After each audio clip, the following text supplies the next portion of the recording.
"You're nothing but a weak, pathetic excuse for an expert," Judge Harrison hisses, towering over Dr. Amara Collins.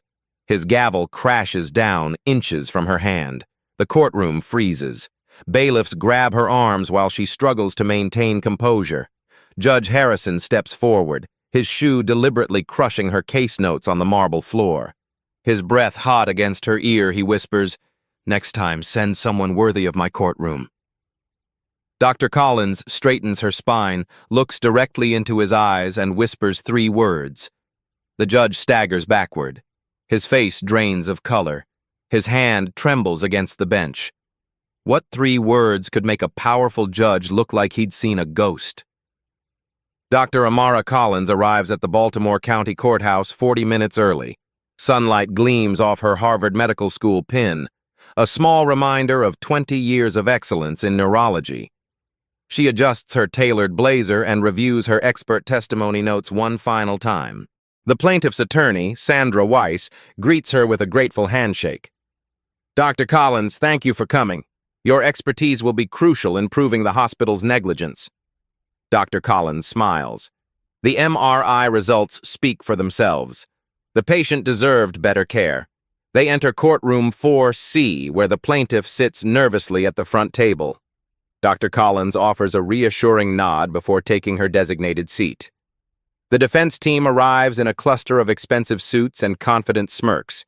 Their expert witness, a silver-haired man, receives immediate deference from the courtroom staff.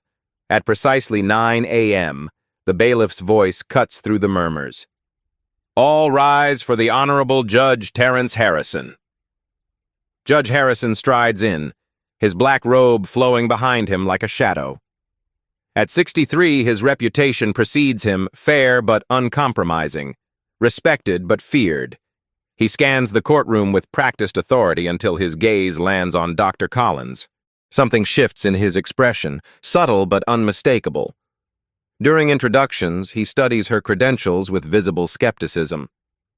Harvard Medical School, board certification in neurology, research publications. He looks up, eyes narrowing. "But how much actual clinical experience do you have, doctor?" 20 years of clinical practice, Your Honor, with over 3,000 cases similar to the one before the court today. He grunts, clearly unimpressed. When the defense introduces their expert Dr. James Phillips, the judge's demeanor transforms. He smiles, mentioning he's familiar with Phillips's outstanding reputation. Throughout pretrial motions, the pattern continues. Judge Harrison interrupts Weiss repeatedly, particularly when discussing Dr. Collins's upcoming testimony. Yet he gives the defense team uninterrupted time to speak, nodding along with their arguments. The defense attorney, Thomas Bedford, exchanges knowing glances with the judge. Dr. Collins observes everything, her pen moving steadily across her legal pad. She notes each interruption, each dismissive gesture directed her way. Weiss leans over during a brief recess. "I'm sorry about this. Harrison has a reputation for being old school." "I've noticed," Dr. Collins replies calmly. "But don't worry. I've dealt with this type of behavior throughout my career." What neither the judge nor anyone else realizes is that Dr. Collins has developed more than patience during those years of facing bias. A familiar name on the court docket connects to Dr. Collins's past in ways that will soon shatter Judge Harrison's world. The trial begins with brisk opening statements. Dr. Collins sits with perfect posture at the witness table, her expression neutral despite the tension crackling through the courtroom. When Weiss calls her to the stand, Judge Harrison's mouth tightens into a thin line. "Dr. Collins, please state your qualifications for the record," Weiss begins. Before Dr. Collins can answer, Judge Harrison interjects, "We've already established the witness's background during pretrial. Let's not waste the court's time with repetition." Dr. Collins maintains her composure as she's sworn in. The oath feels heavier than usual under Harrison's cold stare. Weiss guides her through her initial testimony about the patient's condition and the hospital's critical errors. Dr. Collins speaks clearly, her expertise evident in every precisely chosen term. The MRI clearly showed early signs of pressure on the spinal cord that required immediate surgical intervention, she explains. The 12-hour delay violated basic standard of care protocols. Judge Harrison shifts in his seat. Dr. Collins, please remember this is a courtroom, not a lecture hall. Keep your answers concise. The defense attorney rises for cross-examination, his approach immediately aggressive. Dr. Collins, isn't it possible that reasonable medical professionals might interpret these MRI results differently? No, she responds firmly. The imaging shows unmistakable compression at the C4 to C5 level. Any qualified neurologist would— Objection, Your Honor, Bedford interrupts. The witness is speculating about other doctors' opinions. Sustained. Judge Harrison rules instantly. Dr. Collins, stick to what you personally know, not what you believe other doctors might think. When Dr. Collins attempts to explain the universal standards for interpreting such imaging, Judge Harrison interrupts again. The jury doesn't need a medical school lecture, Doctor. Answer the specific questions asked. Dr. Collins adjusts her approach, becoming more concise without sacrificing substance.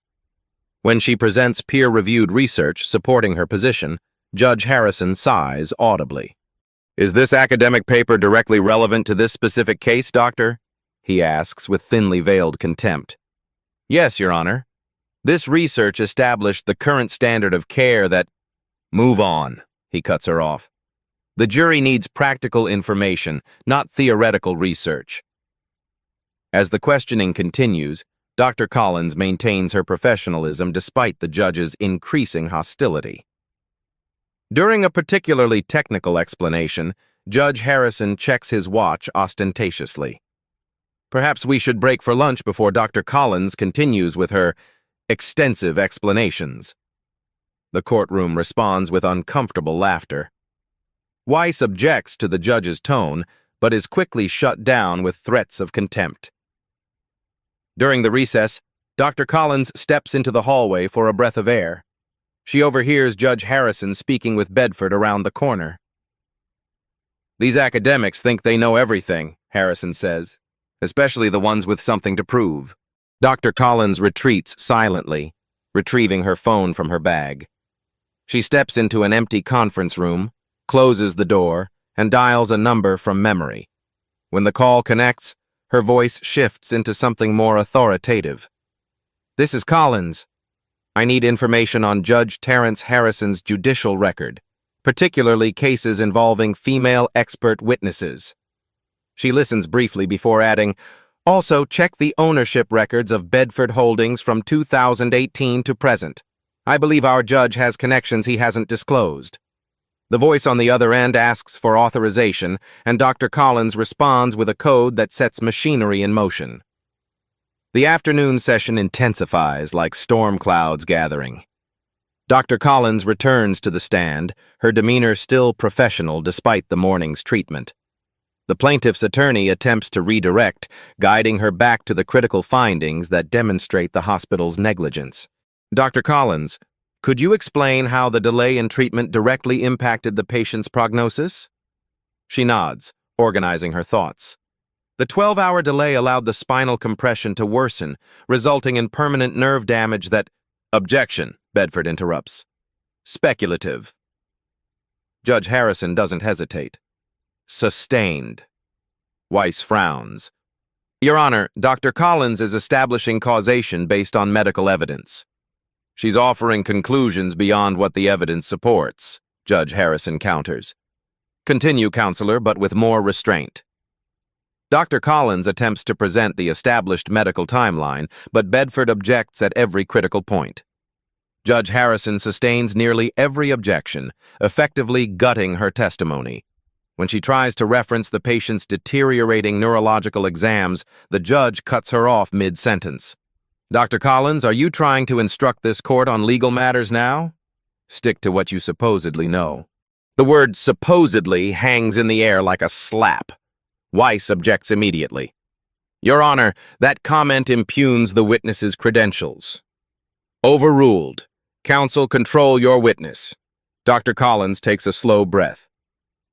If I may clarify the medical progression documented in the records, the court doesn't need clarification, Judge Harrison interrupts. The jury understands the timeline. When Dr. Collins attempts to cite 3 recent medical journal publications supporting her position on standard of care violations, Judge Harrison waves his hand dismissively. The jury will disregard the doctor's reference to unverified research. Bedford seizes this opportunity, questioning Dr. Collins's publishing record with inappropriate vigor. Isn't it true that your most recent publication was rejected by the Journal of Neurosurgery before being accepted by a less prestigious publication? Objection. Weiss stands. This line of questioning is irrelevant and designed to harass the witness. I'll allow it, Judge Harrison says, leaning forward with interest. The witness's professional standing is relevant to her credibility. For 20 excruciating minutes, Dr. Collins defends her legitimate credentials, while Judge Harrison allows the defense to twist her accomplishments into supposed shortcomings. The jurors shift uncomfortably, some avoiding eye contact with her out of secondhand embarrassment. The breaking point comes when Dr. Collins requests permission to demonstrate a neurological principle using a medical model she brought. This visual aid will help illustrate exactly where the compression occurred and why immediate intervention was. Judge Harrison stands abruptly, looming over her. This theatrical display is unnecessary and wastes the court's time. Perhaps in your university classroom you can indulge in such performances, but this is a court of law. He signals to the bailiff. Remove that prop from the witness stand. The bailiff approaches and takes the anatomical model from Dr. Collins's hands. The deliberate public humiliation silences the courtroom. Several jurors look down, uncomfortable with the display of power. Dr. Collins stands perfectly still, her dignity intact despite the judge's efforts. Your Honor, she says calmly, may I approach the bench? Judge Harrison hesitates, then reluctantly nods. When she reaches the bench, she speaks just loud enough for him and the attorneys to hear. Your repeated interruptions and dismissive comments toward me appear to follow a pattern evident in your previous cases with female expert witnesses. This pattern could be interpreted as gender bias. Judge Harrison's face darkens with anger. Are you threatening me, Doctor? Remember where you are and who you're addressing. I'm simply making an observation based on data, Your Honor. That's what scientists do. The judge dismisses her with a wave, then addresses the court. Due to the late hour and Dr. Collins's clearly limited preparation, we'll adjourn until tomorrow. Perhaps overnight, the doctor can organize her thoughts more coherently. As the courtroom empties, Dr. Collins's phone vibrates in her pocket. She waits until she's alone to check the message. Financial records located. Judge Harrison and defense attorney Bedford share ownership in 3 investment properties. Call when ready for more. The pieces of a puzzle years in the making begin falling perfectly into place. The hotel room door clicks shut behind Dr. Collins. Only now, in private, does she allow her professional mask to slip. Her shoulders drop. Her jaw unclenches. She kicks off her shoes and stands motionless by the window, watching darkness settle over Baltimore. 5 minutes.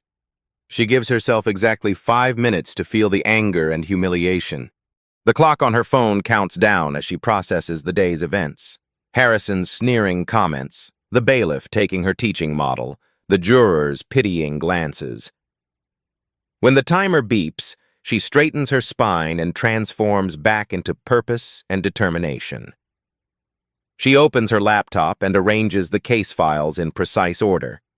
Then she retrieves a secure phone from a hidden compartment in her briefcase and dials a number not stored in any contact list. This is Amara Collins, she states clearly. Authorization code Sierra Delta 974. The response comes immediately.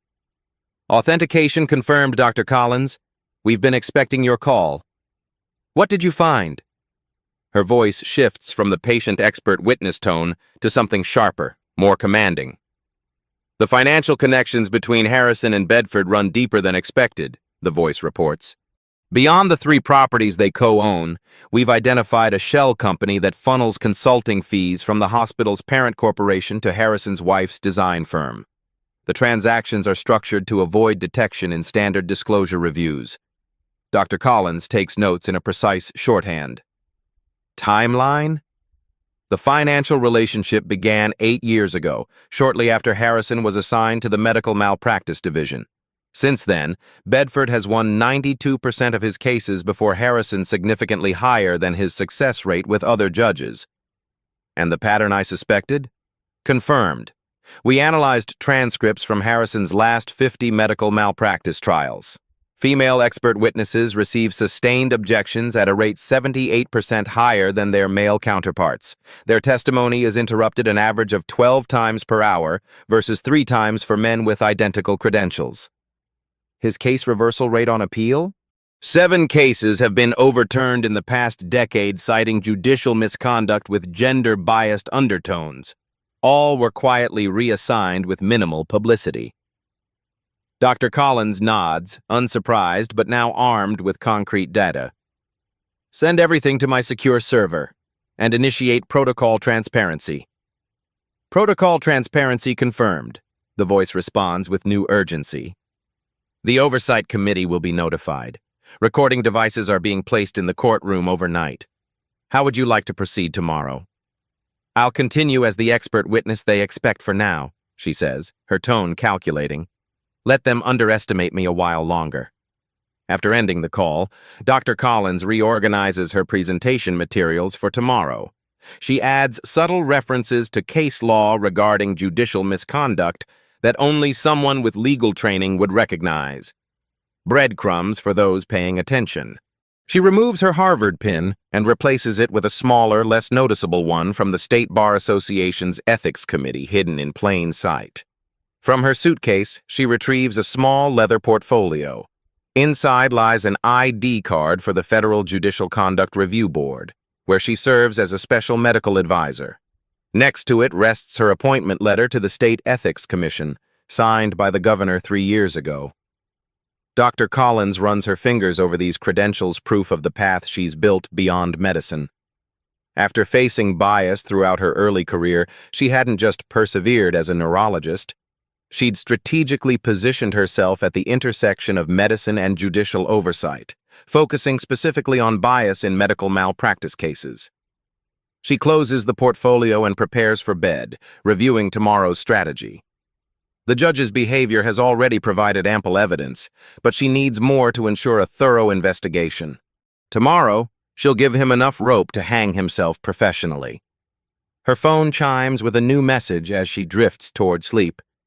Additional connection found. Harrison ruled favorably in 3 previous cases involving Bedford's hospital client. All 3 verdicts were later questioned but never formally investigated. Tomorrow, Judge Harrison won't be evaluating her credibility. She'll be evaluating his. Morning light streams through the courthouse windows as Dr. Collins takes her seat. The courtroom buzzes with anticipation. Word of yesterday's tensions has spread. The plaintiff's attorney approaches, concern etched across her face. Dr. Collins, after yesterday, I wouldn't blame you for feeling intimidated. Judge Harrison clearly has some issue with you. Dr. Collins arranges her notes with steady hands. Trust me, I've handled worse. Weiss blinks, surprised by her confidence. Before she can respond, the bailiff calls the court to order. Judge Harrison enters, immediately fixing Dr. Collins with a cold stare. Today, his hostility radiates without pretense. Before we continue, Harrison begins once seated, I want to remind everyone that this court demands respect and professionalism. His gaze locks onto Dr. Collins. Yesterday's proceedings were disappointing in that regard. Dr. Collins notices something she didn't yesterday, a small red light on a courtroom camera in the corner. Protocol transparency is active. Every word is now being recorded for the Oversight Committee. Dr. Collins, Judge Harrison continues, I remind you that you're still under oath. Yesterday's performance was lacking in both substance and respect for this court. I trust today will be different. Weiss rises immediately. Objection, Your Honor. That characterization of Dr. Collins's testimony is prejudicial and unfounded. Overruled, Harrison snaps. One more outburst like that, Counselor, and you'll be held in contempt. Now proceed. The defense attorney resumes cross-examination with renewed aggression, clearly emboldened by the judge's obvious bias. Each question attempts to twist Dr. Collins's expertise into a liability. So, Dr. Collins, you spend most of your time in research rather than direct patient care, correct? No, that's incorrect. My practice is evenly divided between objection, Your Honor, Bedford interrupts. Non-responsive. Sustained, Judge Harrison rules instantly. Dr. Collins, answer the specific question asked. Dr. Collins adjusts her approach. Approximately 50% of my time involves direct patient care. So only half your time is spent actually treating patients, Bedford emphasizes, spinning her accurate answer. When Dr. Collins provides a detailed explanation about the standard of care violation, Judge Harrison interrupts. The jury will disregard that entire response. Dr. Collins, you've been warned about offering opinions beyond the scope of the question. Dr. Collins nods politely, fully aware of the recording. She deliberately cites a medical journal that she learned overnight contains contributions from Judge Harrison's brother-in-law. The Journal of Neurosurgical Standards, in which Dr. Lawrence Keller published his definitive work on spinal cord compression, clearly establishes that delays beyond 6 hours constitute negligence. Judge Harrison reacts visibly to the name. That journal is irrelevant to these proceedings. Your Honor, she responds with practiced innocence, that journal is considered the definitive source on this specific medical procedure. Is there a reason you find it particularly objectionable? The judge's face reddens. Another comment like that, doctor, and you'll be held in contempt. From the gallery, a man in a gray suit watches intently, taking notes on a small pad. He arrived early that morning, displaying credentials to the bailiff that granted him immediate access. His badge, temporarily tucked inside his jacket, identifies him as a representative from the Judicial Review Board. The trap closes a little tighter with each biased ruling Harrison makes. After the morning recess, the defense calls their expert witness. Dr. James Phillips strides to the stand with practiced confidence. Silver-haired and square-jawed, he embodies the stereotype of medical authority that Judge Harrison clearly respects. Dr. Phillips, Harrison says warmly, thank you for accommodating the court with your distinguished presence. We understand how valuable your time is. Dr. Collins watches the performance unfold with clinical detachment. The contrast couldn't be more stark. Where her credentials were questioned, Phillips's are praised. Where her answers were interrupted, his ramble unimpeded.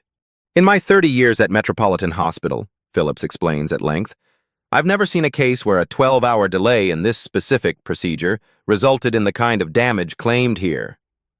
Judge Harrison nods appreciatively. Thank you for that clarity, Doctor. Dr. Phillips provides long-winded answers with minimal scientific backing, frequently using phrases like, in my experience, rather than citing medical literature. When he directly contradicts Dr. Collins's testimony about spinal cord compression standards, Judge Harrison allows it without question. Excellent explanation, Doctor, Harrison comments after a particularly vague response. Your practical experience illuminates this issue. During cross-examination, Weiss challenges Phillips's conclusions about the MRI results. Dr. Phillips, wouldn't you agree that the imaging shows compression at the C4 to C5 level that meets the criteria for emergency intervention? Objection, Bedford interjects. Asked and answered during direct examination. Sustained, Judge Harrison rules, despite Phillips never addressing this specific question. When Weiss attempts to reference Dr. Collins's earlier testimony about established medical protocols, the judge cuts her off immediately. We've already heard Dr. Collins's opinions, such as they were. Move on, counselor. Dr. Collins makes deliberate eye contact with Judge Harrison as she writes something in her notebook. For a moment, uncertainty flashes across his face, quickly masked by renewed hostility.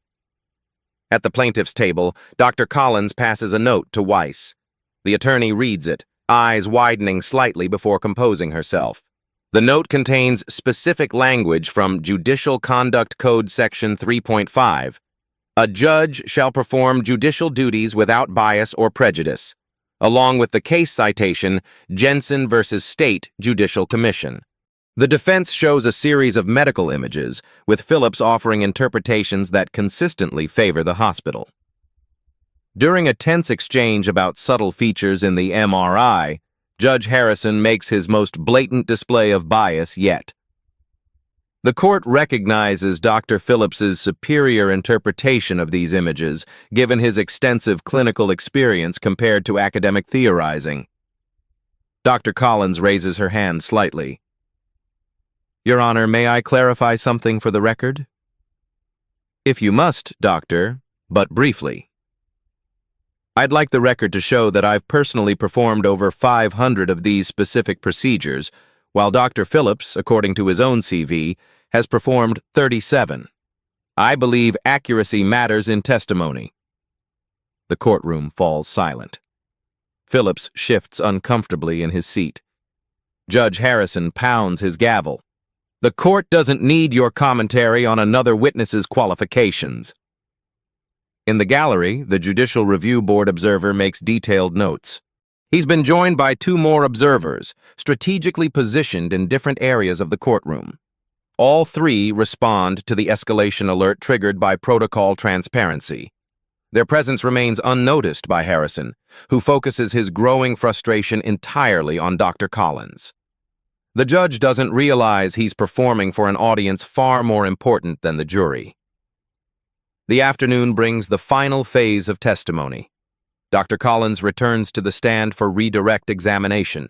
The plaintiff's attorney, now following Dr. Collins's subtle cues, structures her questions to showcase both the doctor's expertise and the judge's bias. Dr. Collins, can you explain the established medical consensus on spinal compression treatment timelines? Before she can answer, Judge Harrison interjects. Counsel, we've covered this ground extensively. Your Honor, the defense expert directly contradicted Dr. Collins's testimony. She deserves the opportunity to address those contradictions. Harrison's jaw tightens. Proceed, but be concise. Dr. Collins provides a measured response, citing 3 peer-reviewed studies that establish the 6-hour intervention window as standard practice. With each precise statement, Harrison's patience visibly thins. Dr. Collins, your continued attempts to present yourself as the ultimate authority are trying this court's patience. Your Honor, I'm simply presenting medical facts. Facts according to you, he retorts. This court determines what constitutes a fact. The statement, a clear overreach of judicial authority, causes murmurs in the courtroom. One of the judicial observers types rapidly on a tablet, flagging the comment for immediate review. Bedford, the defense attorney, shifts uncomfortably. Even he recognizes Harrison's growing recklessness. During redirect examination, Bedford moderates his aggressive approach, asking more neutral questions. Harrison notices this shift and shoots Bedford a warning look. The attorney immediately hardens his tone, but the momentary hesitation has been noted by the observers. Dr. Collins, Bedford continues, isn't it possible that reasonable medical professionals might disagree about these imaging results? When the imaging shows clear compression with neurological symptoms, the standard of care is unequivocal, she responds. This is defined in the American Association of Neurological Surgeons Procedural Guidelines, Section 4.3.2, regarding cervical compression with progressive neurological deficit. Judge Harrison interrupts. Dr. Collins, please avoid unnecessarily technical jargon. Dr. Collins tilts her head slightly. Your Honor, would you prefer I use layman's terms or legally precise medical definitions as required by State Code 47.3 for expert testimony? The reference to the specific legal code 1 that Harrison should know but clearly doesn't causes him to flush with anger. Are you questioning my understanding of the law, Doctor? Not at all, Your Honor. I'm seeking clarification on your preference for my testimony. Harrison stands, looming over her from the bench. What I prefer is a witness who knows her place. The statement hangs in the air, damning in its naked bias. One of the judicial observers quietly exits the courtroom, phone in hand. In the gallery, the chief judicial observer makes a final notation and closes his portfolio. Dr. Collins maintains perfect composure, her gaze steady. And what place would that be, Your Honor? Bedford jumps to his feet. Objection! The witness is being argumentative. Sustained, Harrison barks. Dr. Collins, you are dangerously close to contempt. The plaintiff's attorney intervenes. Your Honor, may we approach the bench? Not necessary, Harrison snaps. This court will take a 15-minute recess. When we return, I expect a different attitude from all parties. As he rises to leave, the bailiff approaches him with a folded note. Harrison reads it, his expression shifting from annoyed to concerned as the color drains from his face. The wheels of justice have begun turning against the judge himself. The courtroom reconvenes after 30 minutes, twice the announced recess time. Whispers circulate among the spectators. Judge Harrison returns looking visibly shaken, his earlier arrogance replaced by a stiff formality. The plaintiff's attorney leans toward Dr. Collins. What's happening? Justice, she replies simply. Before proceedings continue, the bailiff approaches Harrison with another note. The judge reads it, his complexion paling further. He clears his throat. This court will recess for an additional 30 minutes. As he hurries from the courtroom, Dr. Collins notices a new presence.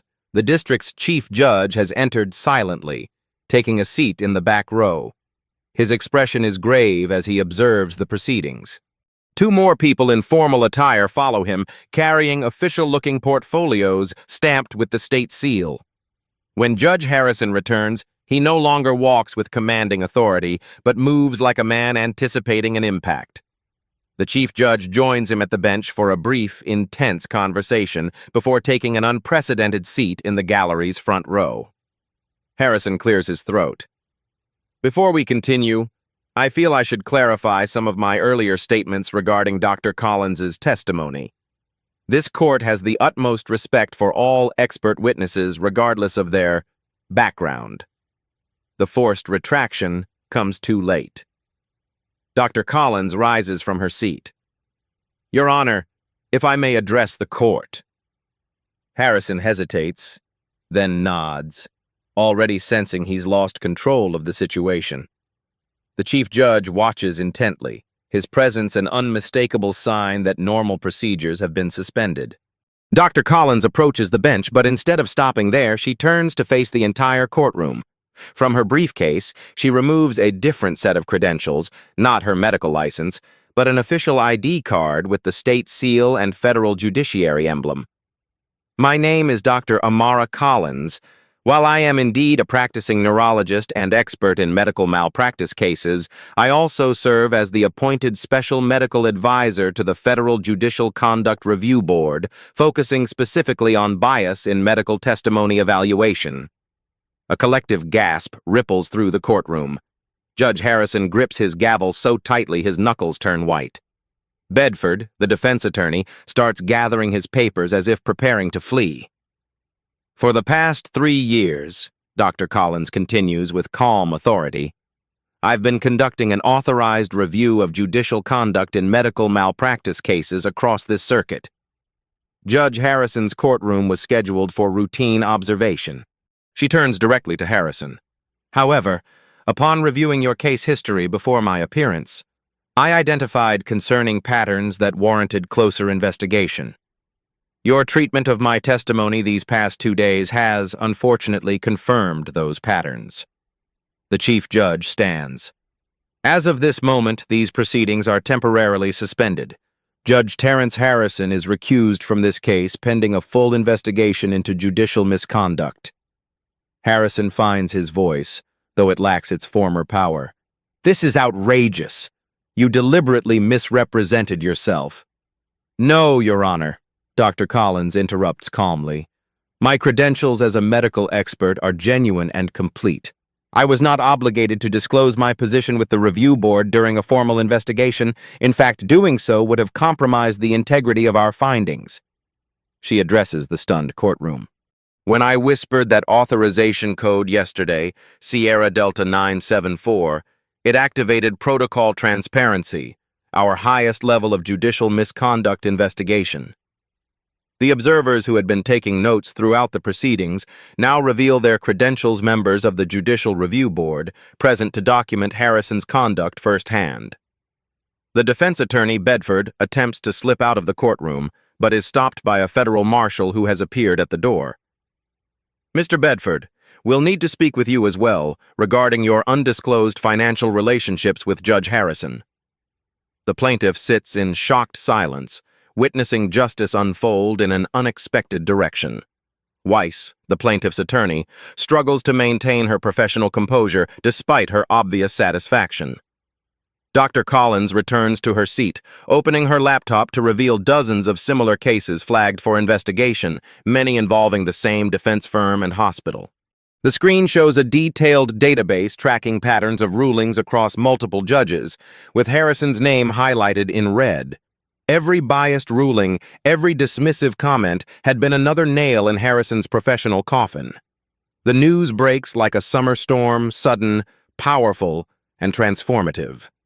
By evening, reporters surround the courthouse, their vans creating a media perimeter as the story of judicial corruption spreads. Judge exposed by expert he humiliated runs across the bottom of local news broadcasts. National outlets pick up the story by midnight. Inside the chief judge's chambers, Dr. Collins presents her findings to a hastily assembled panel of judicial administrators. The evidence forms a damning constellation statistical analyses revealing Harrison's clear pattern of gender bias, financial records documenting undisclosed conflicts of interest, and courtroom recordings capturing his contemptuous treatment of female experts. We've been tracking Judge Harrison's rulings for 36 months, Dr. Collins explains, navigating through detailed spreadsheets on her laptop. The pattern emerged early but required substantial documentation to ensure accuracy.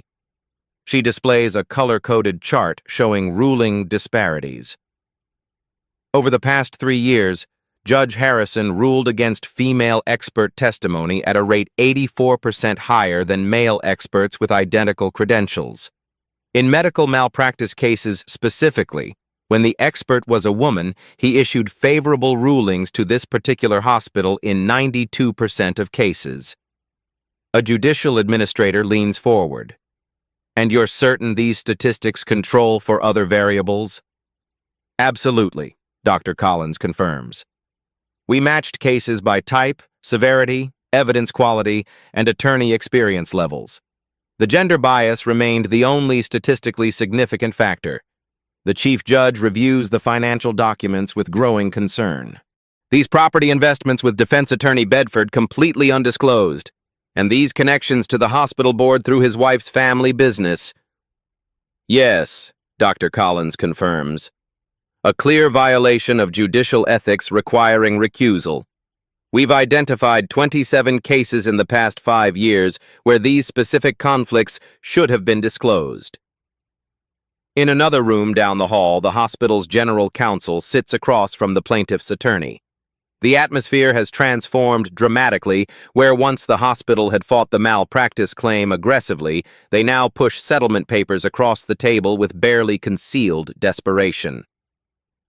Our client deserves fair compensation for their suffering, Weiss states, sliding the settlement offer back with a firm shake of her head. This figure doesn't approach adequate, especially in light of recent revelations. The hospital counsel sighs.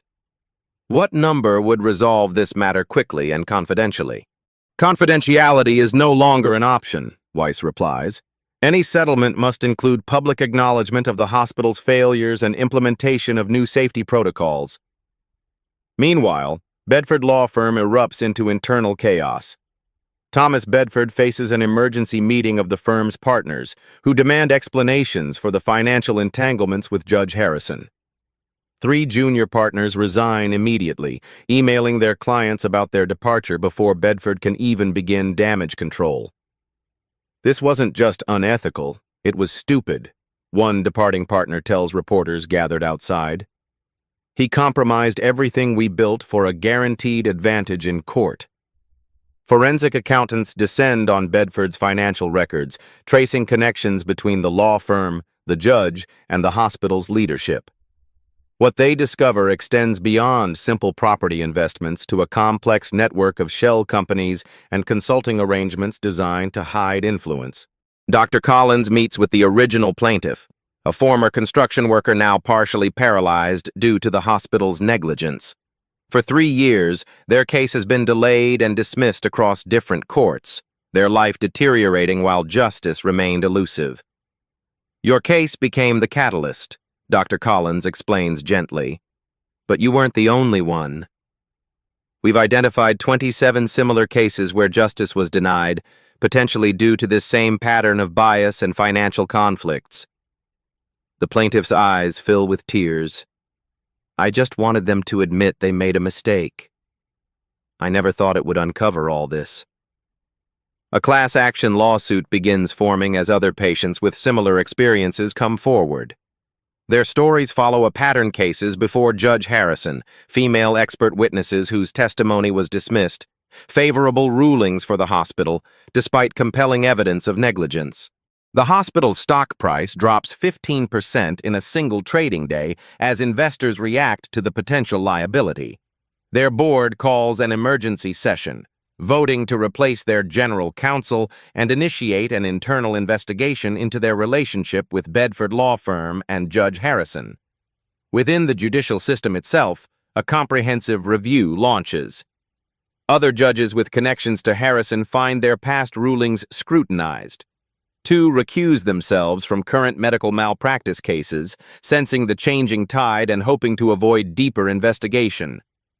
Bedford Law Firm issues a carefully worded press release. We are shocked by these allegations and have placed Mr. Bedford on indefinite leave pending investigation. Our firm remains committed to the highest ethical standards. Behind closed doors, however, the remaining partners scramble to distance themselves from Bedford's actions. An anonymous source within the firm reveals to reporters that Bedford had boasted about his special relationship with Judge Harrison, even coaching expert witnesses on how to play to Harrison's preferences. The Judicial Ethics Committee expands their investigation beyond Harrison to the entire medical malpractice division of the Circuit Court. They discover a troubling pattern of biased rulings favoring certain hospitals and insurance companies across multiple judges, suggesting a systemic problem rather than an isolated case. Medical associations across the state issue statements supporting Dr. Collins and calling for reforms in how expert testimony is evaluated in malpractice cases. Several prominent physicians come forward with their own stories of judicial bias, creating a watershed moment for reform. As investigators dig deeper into Harrison's case files, they discover evidence even more damning than initially suspected. Encrypted emails between the judge and a hospital board member discuss how to handle upcoming malpractice cases, with specific mention of ensuring the right experts are heard and the wrong ones discredited. This discovery elevates the misconduct from ethical violations to potential criminal conspiracy. The state attorney general announces a formal investigation into possible judicial corruption, with federal authorities monitoring the situation. Dr. Collins continues her dual roles throughout the unfolding drama, testifying in the resumed malpractice trial before a new judge while consulting with the Judicial Review Board on the expanding investigation. Her calm expertise in both medicine and legal ethics makes her the perfect bridge between these worlds. When asked by a reporter why she pursued this path beyond her medical career, she responds simply, "Justice and health are inseparable." What good is medical knowledge if the system prevents its fair application? Some infections require systemic treatment, not just local intervention. The investigators discover Harrison's handwritten notes about Dr. Collins from before the trial, another woman who needs to be put in her place. 6 weeks later, Judge Terrence Harrison sits on the other side of the bench, facing the Judicial Conduct Committee in a sterile government hearing room. His expensive suit hangs slightly loose on his frame. Stress has taken its physical toll. His once commanding presence has diminished, shoulders slumped, voice lacking its former authority. Beside him sits his attorney, Jacob Stern, a former judicial colleague now tasked with defending the indefensible. The committee members, 3 judges, 2 attorneys, and a public representative review documents with solemn expressions. The room fills with spectators, including several former litigants from Harrison's courtroom who have come to witness his judgment day. Dr. Collins takes the witness stand. She doesn't speak with anger or seek revenge. Her clinical precision makes the facts all the more damning. The statistical deviation in Judge Harrison's rulings cannot be attributed to chance or coincidence, she explains, displaying charts that track his decision patterns over 15 years. When controlling for all other variables, case type, evidence quality, attorney experience, gender bias emerges as the only significant factor in these disparities. She presents a color-coded timeline showing the progression of Harrison's biased rulings. The pattern intensified approximately 8 years ago, coinciding with the beginning of his financial relationship with the Bedford firm. Harrison shifts uncomfortably as his own rulings appear on the projection screen, categorized by gender of expert witnesses and outcome. The evidence is overwhelming. Stern attempts to undermine her methodology. Dr. Collins, isn't it possible your statistical approach contains inherent bias? After all, you came looking for a pattern. That's why we employed double-blind analysis, she responds calmly. 3 independent statisticians reviewed anonymized data without knowing what factors we were investigating. All 3 identified the same pattern. When Stern questions her qualifications to make such assessments, the committee chair intervenes. Dr. Collins holds degrees in both medicine and statistical analysis, and has published peer-reviewed research on decision-making bias in healthcare and legal settings. Her qualifications are not in question here. The financial evidence proves even more devastating. Bank records display transfers between Harrison's family trust and Bedford's offshore account following key verdicts. Property records reveal a pattern of asset transfers deliberately structured to avoid disclosure requirements. Judge Harrison accepted approximately $347,000 in indirect payments over 8 years, the forensic accountant testifies. The transactions were designed specifically to evade standard ethics disclosures. When Harrison finally speaks, his defense crumbles under questioning. He claims ignorance of financial disclosure requirements despite having instructed other judges on those very rules at judicial conferences. He denies bias, while unable to explain the statistical anomalies in his rulings. These academic analyses don't capture the nuances of courtroom dynamics, he insists, inadvertently echoing the dismissive language he used against Dr. Collins. Each case is unique. Statistical patterns can be misleading. Yet the pattern becomes remarkably consistent when the expert witness is female, notes a committee member. How do you explain that specific correlation? Harrison has no answer. The committee's deliberation is brief. Their recommendation comes swiftly: immediate removal from the bench, referral to the Bar Association for disbarment proceedings, and criminal investigation for judicial corruption. The evidence demonstrates a persistent pattern of gender-based bias and serious financial impropriety that undermines public confidence in the judiciary, the chair announces. This committee finds that Judge Harrison has violated Canons 1, 2, and 3 of the Code of Judicial Conduct and is unfit to continue serving. As Harrison leaves the hearing room, reporters swarm him with questions. The man who once commanded a courtroom with impunity now hurries to his car with a coat over his head, refusing to comment. His attorney offers only a terse statement about appealing the decision. That evening, news programs run side-by-side images. Judge Harrison towering over Dr. Collins in court weeks earlier, and today's footage of him shrinking from public view.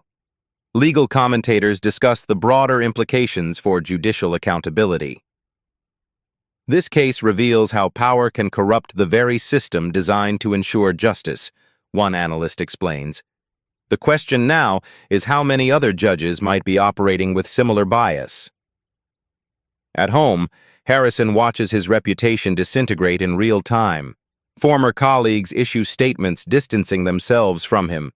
The governor announces a task force to review all his past decisions. Social media fills with stories from women who faced his courtroom bias over the years. His phone rings constantly reporters, former friends, his increasingly concerned attorney as the criminal investigation intensifies. When he finally answers, it's his attorney with more bad news. Terry, federal agents just executed search warrants at Bedford's offices and the hospital. They're seizing computers and files related to what they're calling a years-long conspiracy to manipulate judicial outcomes. This is moving beyond ethics violations into criminal territory. Harrison stares at the judicial ethics code framed on his wall, the same rules he'd spent a career manipulating and violating. 3 months after Judge Harrison's removal, the ripple effects continue to transform the judicial landscape. Dr. Collins stands at the podium in the grand ballroom of the State Judicial Conference Center, addressing hundreds of judges who sit in attentive silence. The same people who might have dismissed her expertise months ago now lean forward, captivated by her presentation. The Harrison case wasn't about one judge's misconduct, she explains, her voice carrying through the hushed room. It revealed systemic vulnerabilities that allowed bias to flourish unchecked for years. Behind her slides display the comprehensive reforms already implemented across the state court system. The conference has devoted its entire agenda to examining bias in expert witness evaluation and implementing new safeguards against judicial misconduct. A technology team demonstrates new monitoring software that will track judicial rulings for statistical anomalies that might indicate unconscious bias, a direct result of Dr. Collins's methodology. The system flags patterns of decisions that correlate with gender, race, or other protected characteristics of expert witnesses. This isn't about policing thought, Dr. Collins clarifies. It's about creating awareness of potential blind spots we all carry. The data serves as a mirror, not a judgment. Across the state, courts implement mandatory bias training, with particular focus on gender disparities in expert witness credibility assessment. Judicial performance reviews now include bias metrics, with regular external audits by qualified statisticians who look for patterns similar to those found in Harrison's courtroom. The Chief Justice rises to announce additional reforms. Starting next month, all financial disclosure requirements will be significantly expanded. Judges must now report not just direct investments, but also family connections to industries frequently appearing before their courts.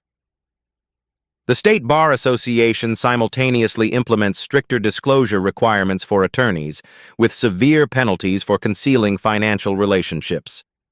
Several judges voluntarily recuse themselves from cases where even the appearance of conflict exists, a cultural shift in judicial ethics prompted by Harrison's public downfall. At Metropolitan Hospital, the board of directors has been restructured, with patient advocates now holding key positions. Their first action was establishing a transparent medical review process for alleged malpractice, often resolving valid claims before they reach litigation. We're focusing on healing relationships with patients, not just defending against lawsuits, the new board chair explains at a press conference. When we make mistakes, we acknowledge them and make proper restitution. Bedford law firm has dissolved entirely, its remaining partners scrambling to dissociate themselves from the scandal. 3 former clients have filed malpractice suits against the firm, claiming they were never informed of the conflicts of interest that may have prejudiced their cases. The most significant change comes from the state Supreme Court, which issues new rules allowing for greater scrutiny of judicial conduct during trials. Attorneys can now request independent review of patterns of rulings without facing contempt charges, a direct response to how Harrison had silenced challenges to his bias. We cannot have a justice system where questioning a judge's impartiality becomes punishable, the Chief Justice explains. Proper respect for the bench doesn't require blind deference to potential misconduct. Dr. Collins works with a team of data scientists to refine the algorithms that first identified Harrison's pattern of misconduct. The project, now funded by a judicial integrity grant, aims to create an early warning system for courts across the country. 3 neighboring states have already requested access to the technology. As she concludes her presentation, Dr. Collins displays a simple slide showing improved outcomes in medical malpractice cases, not measured by who wins, but by consistency of evidentiary standards regardless of expert gender. This is what progress looks like, she tells the assembled judges. Not perfect, but measurably better. As the reforms take shape across the judicial system, a package arrives at Dr. Collins's office. Inside is a judicial complaints report from a neighboring state, with a note. We've identified a similar pattern here. Can you help? The battle against bias had only just begun, with Dr. Collins now recognized as its most formidable warrior. 1 year later, Dr. Collins stands at a podium accepting the American Bar Association's special citation for contributions to judicial integrity. The audience, a mix of legal professionals, medical experts, and judicial reform advocates, gives her a standing ovation that continues until she gently raises her hands. What happened in Judge Harrison's courtroom wasn't just about gender bias or financial corruption, she begins. It was about the fragility of justice when power goes unchecked. Warm lighting illuminates the diverse faces in the crowd. The camera pans across several familiar figures from the original courthouse drama, the plaintiff, who finally received proper compensation after a new trial, the chief judge who supported the investigation when presented with evidence, even one of the junior partners from Bedford's firm who became a whistleblower after the initial revelations. Systems depend on people willing to hold them accountable, Dr. Collins continues. A year ago, I stood in a courtroom being deliberately humiliated because I represented a threat to a corrupt status quo. Today, I stand before you because that same system has the capacity to heal itself when enough people demand better. Dr. Collins continues her work as both a neurologist and judicial system advisor, but now she does so openly. Her dual expertise has made her a sought-after speaker at legal and medical conferences, where she shares her methodology for identifying patterns of bias. 3 universities have created fellowship programs based on her interdisciplinary approach. Former Judge Harrison's legacy serves as a cautionary tale in ethics classes at law schools nationwide. His case study appears in judicial training materials, stripped of any remaining prestige. After pleading guilty to reduced charges of corruption, he serves community service at the same hospital he once protected, assisting patients who struggle with the medical system. Accountability doesn't always mean punishment, Dr. Collins explains when asked about Harrison's sentence. Sometimes it means redirecting someone's energy toward healing the very systems they damaged. The original plaintiff from the malpractice case has used part of their settlement to establish a patient advocacy foundation, with Dr. Collins serving on its advisory board. Together, they help vulnerable patients navigate complex medical and legal systems, ensuring their voices are heard. The greatest injustice was that it took 3 years for this patient to receive proper compensation, Dr. Collins notes during a foundation meeting. Our goal is to make sure no one else waits that long for justice. The courtroom where it all began has been reformed as well.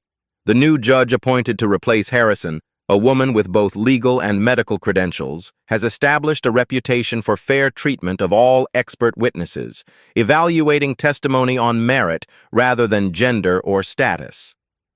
Dr. Collins occasionally returns to that courtroom as an expert witness, always with a moment of reflection as she takes the stand. The experience has neither hardened nor embittered her.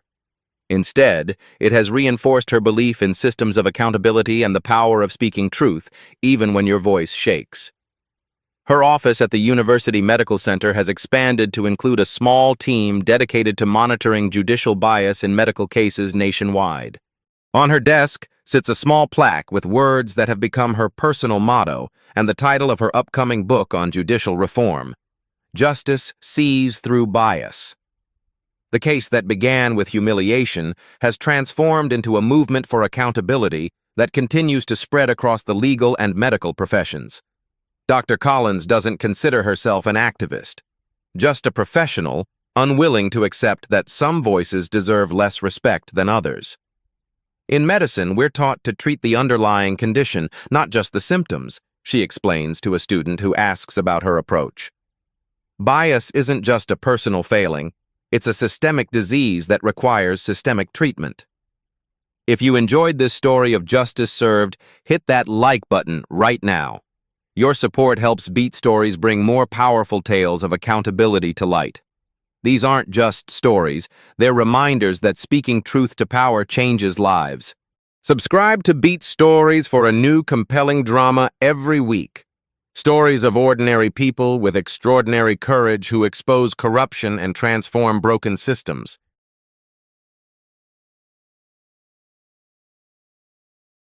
This story shouldn't be the exception. It should be the last time it ever happens. At Beat Stories, we turn one moment of injustice into a call for change. Subscribe to help make that call louder and longer lasting.